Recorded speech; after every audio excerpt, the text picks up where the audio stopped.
그럼 현재로서 그러니까 기업들도 재벌들도 그렇게 상속세 문제에 대해서 좀 아끼려고 하는데 우리도 합법적인 범위 내에서 세금을 조금 아끼는 절감하는 방법이 있을까요? 그러니까 절감하는 것도 중요하고 또 플랜을 짜는 것도 되게 중요한데 세금을 조금 줄일 수 있게 미리미리 이제 좀 증여를 할 수 있는 경우가 발생할 수 있어요. 이건 이제 사전 증여라고 하는데요.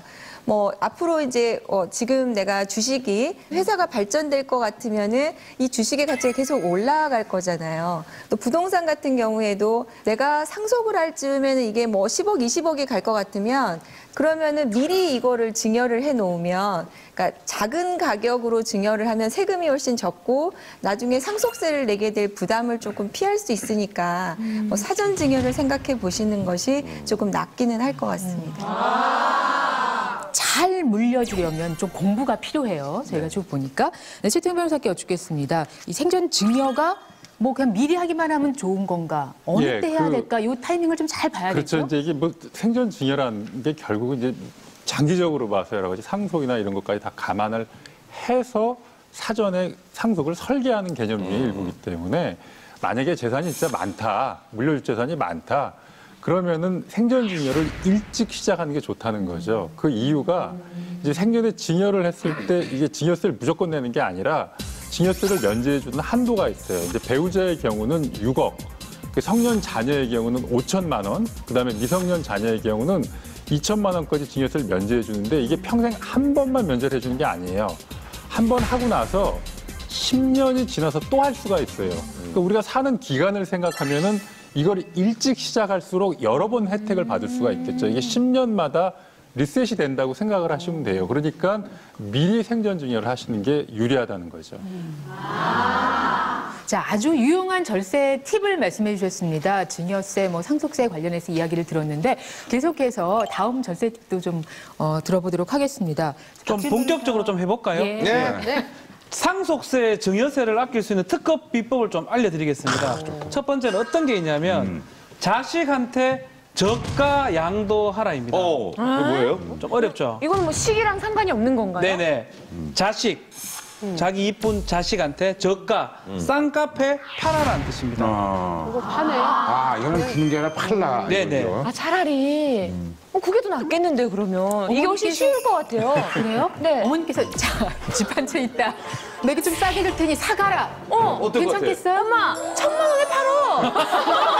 얼마짜리인데? 10억짜리인데? 10억짜리 1,000만 원에? 되는 거 아니에요? 싸게 사면 되는 거니까. 땡처리를 하려고.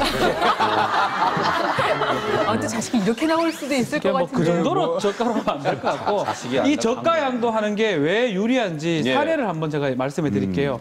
5억짜리 부동산이 있는 아버지가 있었는데 다시 어떤 부동산 주택을 구입한 거예요.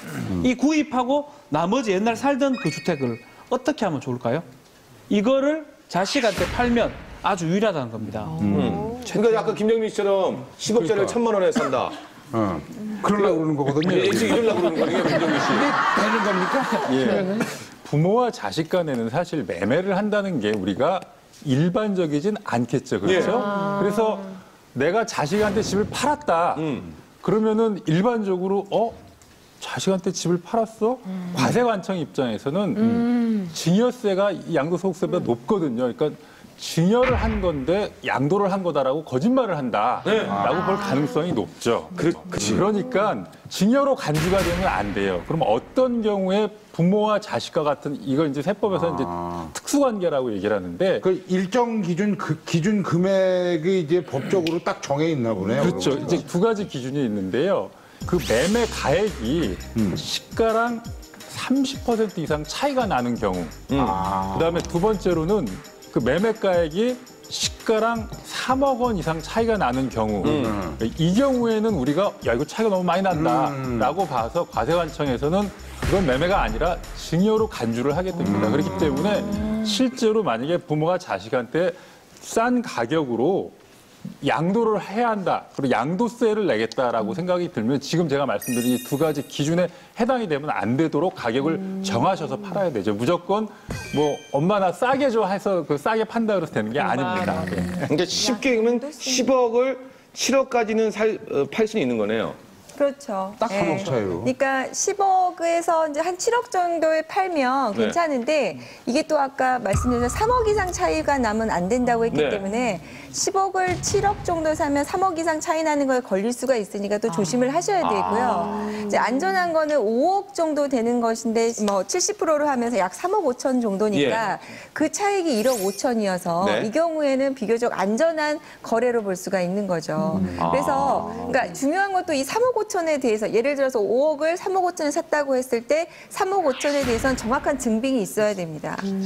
이것에 대해서 내가 매매 대금이 넘어갔다는 거, 그리고 내가 이 매매 대금을 지불할 수 있을 정도의 경제적 능력이 있다는 거, 이런 것들을 다 입증을 해야지 국세청에서 아 이건 정말 그래도 저가 양도긴 하지만 매매구나 이렇게 인정을 하고 증여세를 안 내는 거죠. 자식도 돈 벌어야 돼. 아니, 돈 없으면 안 돼. 그 팔았는데 30% 이상 차이가 났어요. 네. 그럼 증여로 본다는 거 아니에요? 이상 차이가 나는 부분에 대해서. 네, 그럼 증여세를 어떻게 어느 정도 내는 겁니까? 그 5억짜리를 그냥 증여했을 때 증여세가 얼마 나오는지 한번 보면 얼마나? 증여한 날로부터 3개월 이내에 그 자진 신고하면 그 감액을 해주거든요. 그래서 세액공제를 10%를 해주는데 그거를 받으면 7,200만 원이 됩니다. 5억짜리를 5억짜리를 증여하면 3개월 이내에 7,200만 신고하면 원 내야 될 게. 7,200만 원의 증여세가 이제 납부를 해야 됩니다.